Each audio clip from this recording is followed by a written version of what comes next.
आप दिखा तो रहे कि हम मुसलमानों का नुकसान कर रहे हैं। भाई बेरोजगारी देश में बढ़ रही है, उसका ज्यादा नुकसान तो हिंदुओं का हो रहा है, ज्यादा आबादी उनकी। अयोध्या के अंदर 13,000 एकड़ जमीन सेना की, भारत की सेना की जमीन, जिसको ये लोग कहते हैं कि हम बड़े राष्ट्रवादी हैं, इनके राष्ट्रवाद की सच्चाई ये है, इनके धर्म की सच्चाई ये है कि ये धर्म के नाम पे धंधा कर रहे हैं। पहली बात तो ये कि मोदी जी मुसलमानों का भला करने के लिए कानून लेके आए, ये कहा जा रहा है, ये अपने आप में एक झूठी और बेबुनियाद बात है। मोदी जी देश में नफरत फैला के, झगड़े करा के, समाज को बांट के अपनी राजनीति का उल्लू सीधा करना चाहते हैं। इस मकसद से बिल लाया गया। आप समझते हो राजनीतिक सोच है और कुछ नहीं है। और मैं ये बात इसलिए कह रहा हूं कि इसके दो पक्ष हैं। एक तो ये कि वो झगड़े कराना चाहते हैं, और दूसरा ये कि इसके जरिए वो अपने दोस्तों को धार्मिक संपत्तियों पे कब्जा कराना चाहते हैं। अच्छा, ये भी एक वजह है, और इसका भी मैं कारण आपको बताऊंगा। पहली बात तो आप कह रहे हो कि भाई ये वक्फ जो है वो कहीं भी आदमी अगर घोषित कर दिया तो वक्फ हो जाएगा। हाँ, ये भी है। करेक्ट। किसी भी जमीन पे गया और कह दिया कि साहब ये हमारी जमीन है, ये वक्फ की जमीन है, तो उसकी हो गई। ये कहां से मूर्खतापूर्ण बहस चलाई गई, मैं हैरान हूं। मैं जेपीसी का, मैं भी टीवी की बहस सुन रहा था। मैंने कहा यार ऐसा कुछ होगा तो पूछेंगे जेपीसी में। तो जितने भी विद्वान वहां पे आए, हमने पूछा भाई कहीं पे आपने अगर घोषित कर दिया वक्फ तो वक्फ हो गई? तो उसके 1000 तर्क हम लोगों के सामने, जेपीसी के सामने आए, जिसमें बीजेपी के भी मेंबर बैठे हुए थे। ऐसा कुछ नहीं है। अगर आप कोई वक्फ की जमीन देना चाहते हैं, अगर आप कोई जमीन दान करना चाहते हैं, अपनी खुद की जमीन, तो आप उसको घोषित करेंगे कि हम ये जमीन दान करना चाहते हैं। उसके बाद इंस्पेक्टर और सर्वेयर उस जमीन की जांच करेगा, उस जमीन को देखेगा कि ये जावेद अली की है कि नहीं है, ये महमूद मदनी साहब की है कि नहीं है। उसके बाद उस पर ऑब्जेक्शन का टाइम देगा कि जावेद अली जी इस जमीन को दान करना चाहते हैं वक्फ बोर्ड को, अगर किसी को कोई आपत्ति हो तो इसको आप इसमें अपनी आपत्ति लगाइए। ये प्रावधान है, ये प्रावधान है। अगर उसने आपत्ति नहीं लगाई तब वो जमीन वक्फ के नाम पे पंजीकृत होती है। पहला कहते हैं वंस अ वक्फ ऑलवेज अ वक्फ, ऑलवेज अ वक्फ। फिर आपने उसको पंजीकृत कर दिया।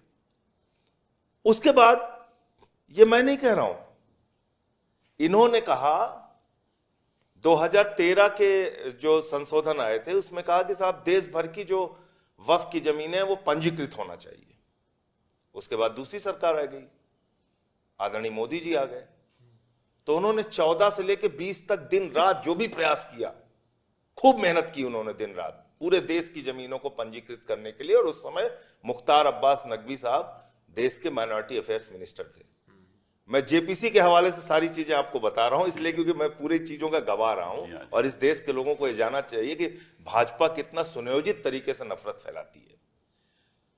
तो उसमें एक एफिडेविट इनकी, महमूद मदनी साहब की जो कमेटी आई थी उसके वकील ने दिया।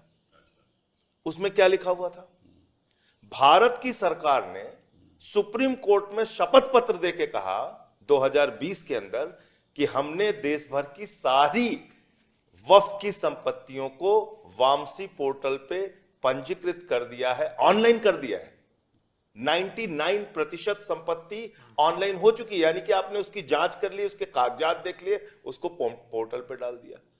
जब मैंने माइनॉरिटी अफेयर्स सेक्रेटरी से बार बार ये बात पूछा, हमने कहा ये शपथ पत्र तुम्हारा? बोले हाँ हमारा है। तुमने लिख के दिया है? हाँ हमने लिख के दिया है। तो जब तुम खुद मान रहे हो कि हाँ देश की 99% संपत्ति ऑनलाइन है, उसकी जांच हो चुकी है, उसके रिकॉर्ड मिल चुके हैं, तो फिर तुम दोबारा क्यों कह रहे हो कि 6 महीने में हमको सारे कागज दो? बोले नहीं साहब वो है या नहीं है, मतलब वो घुमा फिरा के बात है। इसका मतलब झगड़ा कराना चाहते हैं आप दोबारा कागज मांग के। अब 300 साल पुराना किसी मंदिर के जमीन की कागज आप मांग लें, किसी गुरुद्वारे की जमीन के कागज आप मांग लें, किसी चर्च की जमीन के आप कागज मांग लें, जैन धर्म की जमीनों के कागज मांग लें, बौद्ध धर्म की जमीनों के कागज मांग लें, क्या मिल जाएगा सर? 60 साल 70 साल पुराना भी क्या मिल जाएगा क्या? ये तो 2-2 4-4 क्या मिल जाएगा? बहुत सारे हमारे बुजुर्ग ऐसे हुए जिन्होंने मंदिरों के लिए मुंह जबानी दान कर दिया, लोगों ने बना लिया वहां पे मंदिर। अब आप कहेंगे कि साहब इसकी जमीन दो, नहीं तो हम इस मंदिर पे बुलडोजर चलाएंगे, तो ये तो संभव नहीं है। इसी तरह कई मस्जिदों के लिए भी ये हुआ है। मस्जिदों के लिए भी है, ये गुरुद्वारों के लिए भी है, जमा मस्जिद, ये चर्चों के लिए भी है, सब जगह के लिए है। अच्छा, दूसरी बात, फिर ये कहते हैं साहब इससे आमदनी बहुत हो सकती है वक्फ की जमीन से। अरे भैया, कैसे आमदनी हो सकती है?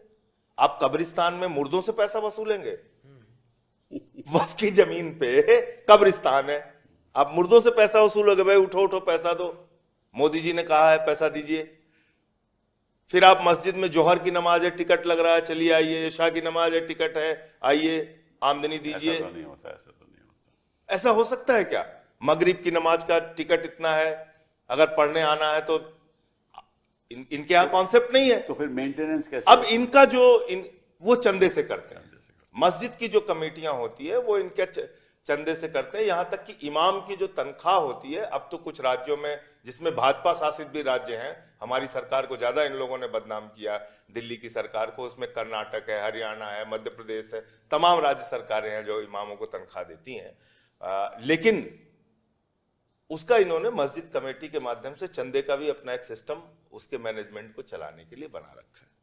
जो कुछ भी थोड़ा बहुत चढ़ावे का सिस्टम है वो दरगाहों पे। तो आमदनी कहने लगे साहब 12,000 करोड़ की आमदनी हो सकती है। मैंने कहा ज्यादा मेहनत ही मत करो, एक नीरव मोदी को पकड़ के लेके आओ, 20,000 करोड़ उससे वसूलो, देश के करोड़ों मुसलमानों के तुम्हें फायदे की चिंता है, 12,000 इनको दे दो, 8,000 करोड़ अपने पास रख लो। ये कौन से बेवकूफी के तर्क आप दे रहे हैं? और सबसे महत्वपूर्ण बात जो बार बार मैं कह रहा हूं सर, कि ये अपने दोस्तों को धार्मिक संपत्तियों को कब्जा करके देने की एक शुरुआत है। इसकी वजह यह है कि इन्होंने कोशिश किया किसानों की जमीन कब्जा करने की, वो काला कानून पास नहीं हो पाया। अब सबसे ज्यादा जमीन धार्मिक संपत्तियां हैं, वो चाहे मंदिर की हो, चाहे चर्च की हो, गुरुद्वारे की हो, मस्जिद की हो। एक चीज क्या फैलाई गई, दुनिया के तमाम मुल्कों में उतनी जमीन नहीं है जितनी जमीन वक्फ के पास है। 8 लाख। अरे भैया, हिंदुओं को इतना मत कमजोर समझो। मौलाना साहब बैठे हुए हैं, बुरा मानेंगे मेरी बात को मदनी साहब, हिंदुओं के पास हिंदुस्तान में वक्फ से 3-4 गुना ज्यादा संपत्ति है। ऑन रिकॉर्ड आपके चैनल पे, चाहे आप, मैं कागज दे दूंगा, चला दीजिएगा, आपने भी उसको पढ़ा था, बहुत संपत्ति है। 10 लाख एकड़ तो खाली 4 राज्य मिला के है, और इनका 9.4 लाख एकड़ है। अभी उन्होंने ऑर्गेनाइजर वेबसाइट पे चर्च की जमीन छाप दी कि 1.7 करोड़ एकड़ जमीन हिंदुस्तान में चर्चों के पास है। वो अब शुरुआत होगी, तो शुरुआत हो गई। तो इसलिए सर, लेकिन अब ये जो इसमें शुरुआत तो हो गई है बस, पर ये माफी चाहूंगा, लेकिन ये रुकेगा सिर्फ क्रिश्चियन तक नहीं, ये सब पे आएगा, सब पे जाना, आना सबका है नंबर। अगर खामोश रहेंगे तो एक एक करके सबका नंबर आएगा। लास्ट बात जो मदनी साहब पूरी नहीं कर पाए थे, कि भाई आप कह रहे हो वक्फ में बहुत भ्रष्टाचार है, तो भ्रष्टाचार को रोकने के लिए जो उनके यहां सख्त कानून था, उसको आपने घटा के 3 साल से 2 साल की सजा कर दी। पहले था कि कोई भ्रष्टाचार करेगा तो गैर जमानती धाराओं में उसकी अरेस्ट होगी, अब आपने उसको जमानती बना दिया। जी हाँ। इसका मतलब अगर अडानी जी को कोई जमीन दी जाएगी और भ्रष्टाचार उसमें कहीं साबित होता है तो उनकी कोई गिरफ्तारी, कोई कार्रवाई नहीं होगी। तो इसका मतलब ये मोदी जी ने अपने दोस्तों के लिए कानून बनाया है। ये भ्रष्टाचार का क्या सवाल है भाई? भ्रष्टाचार के लिए अगर आपको कानून बनाना होता तो पता नहीं देश के मुसलमान इस बात से सहमत होंगे नहीं होंगे। मैं आपके चैनल पे कह रहा हूं इसमें 7 साल की सजा कीजिए। बिल्कुल बिल्कुल, मैं कह रहा हूं 7 साल की सजा कीजिए, बिल्कुल। कम से कम वक्फ की जमीन में जो भी बेईमानी और भ्रष्टाचार करे उसको 7 साल की सजा आप कीजिए। पहली बात तो सर ये है कि अगर भ्रष्टाचार को ही आप मुद्दा मानते हैं तो सबसे पहले अपनी सरकार आप बंद कीजिए। देश भर के सारे भ्रष्टाचारी तो आपके साथ हैं। वो तो एक अगर ये उस पे अलग दिल से करेंगे। हाँ, उसको अलग से कीजिए। तो मैं क्यों कह रहा हूं, देखिए आप, एक निर्णय आया, अभी अंतरिम आदेश है, ये भारतीय जनता पार्टी के सपोर्टर ट्विटर हैंडल है, ये लिख रहे हैं शरिया court of India, supreme court. ये इस्लामिक सिंबल उनके गुंबद पे लगा दिया, सुप्रीम कोर्ट के गुंबद पे। ये कौन लोग हैं? ये सब बीजेपी के समर्थक ट्विटर हैंडल है और वेरीफाइड हैंडल है। मैं कोई ऐसा हैंडल नहीं आपको दिखा रहा हूं जो वेरीफाइड नहीं है। ये सुप्रीम कोर्ट के गुंबद पे इस्लामिक चिन्ह लगा है। That's not nice. ये आप करेंगे That's not nice. इसलिए कि अभी एक अंतरिम आदेश आ गया। इस पे तो बोलना चाहिए, इनका सरकार धर्म के से क्या मंत्रियों को लेना बोलना देना है? चाहिए कि ये गलत है। इनका धर्म से क्या लेना देना इसके है? खिलाफ एक्शन होना चाहिए। इनके इनका खिलाफ इनका action इनका होना चाहिए। मैं ये कहा आप तो इससे सर बड़ी लड़ रहे तौहीन हैं और क्या हो इस केस सकती को, तो आप इस चीज को आप दिखा सकते हैं। ये देखिए अयोध्या के अंदर 13,000 एकड़ जमीन सेना की, जी, भारत की सेना की जमीन, जिसको ये लोग कहते हैं कि हम बड़े राष्ट्रवादी हैं, इनके राष्ट्रवाद की सच्चाई ये है, इनके धर्म की सच्चाई ये है कि ये धर्म के नाम पे धंधा कर रहे हैं। 13,000 सेना की एकड़ जमीन उठा के अपने दोस्त अडानी को, रामदेव जी को, रविशंकर जी को इन्होंने उठा के दे दिया। ये धर्म के नाम पे धंधा कर रहे हैं। ये काशी कॉरिडोर के नाम पे 300 मंदिर इन्होंने तोड़वाए सर, और ये एक पीएसपी कंपनी है जिसको इन्होंने ठेका दिया काशी कॉरिडोर का। इसमें ये कहाँ की कंपनी है? ये गुजरात की कंपनी है। Oh, I see. ये 2008 में बनी। इसके बाद इसको गुजरात में मोदी जी ने विधानसभा बनाने का ठेका दिया, रिवर फ्रंट बनाने का ठेका दिया, मेडिकल कॉलेज बनाने का ठेका दिया, हॉस्पिटल बनाने का ठेका दिया, काशी में काशी कॉरिडोर के नाम पे ठेका दिया, और उसके बाद 14 ठेके उत्तर प्रदेश में अलग अलग जगहों पे योगी की सरकार ने इनको ये कह के, योगी की सरकार से मोदी जी ने बड़ा इनका ड्रीम प्रोजेक्ट इन्होंने काशी कॉरिडोर के नाम पे पूरा कर दिया, इसलिए 8 प्रोजेक्ट इनको मिल गए। ये गुजरात की कंपनी है। मैं आपसे इत्तेफाक तो रखता मैं हूं, एक मिनट आपसे इत्तेफाक रखता हूं कि मेरा मानना है जी।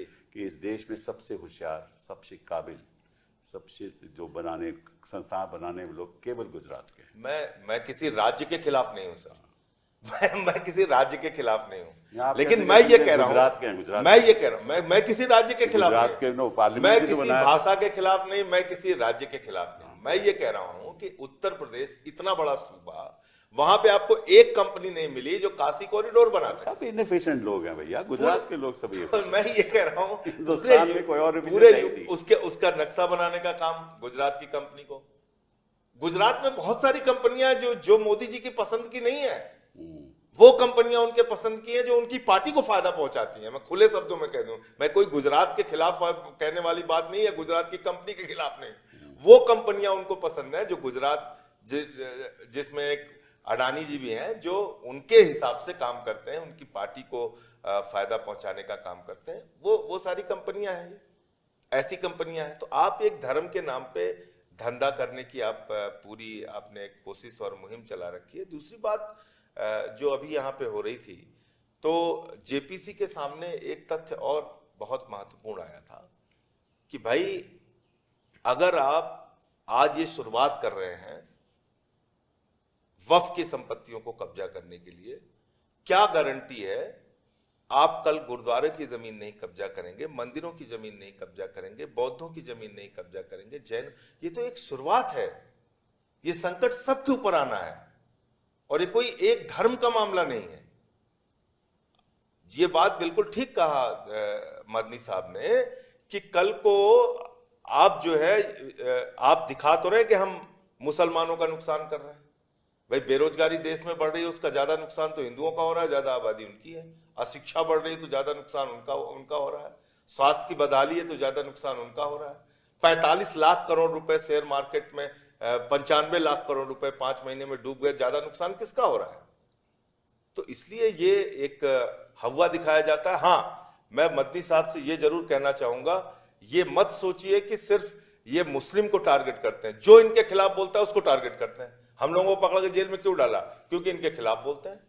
और इस देश की खूबसूरती है। मैंने तो अपने बायोडेटा में तो मैंने बताया भी नहीं है किसी को कि आपको जेल में डाला। 6 महीने जेल होके आया, क्योंकि इनके खिलाफ बोलता हूं। पवित्र हो गया, पवित्र हो गया। तो इनके खिलाफ बोलिए तो आपको जेल भेज देते हैं। और देखिए सर, ये देश, इस देश में ये नफरत फैलाने में सफल क्यों नहीं होंगे?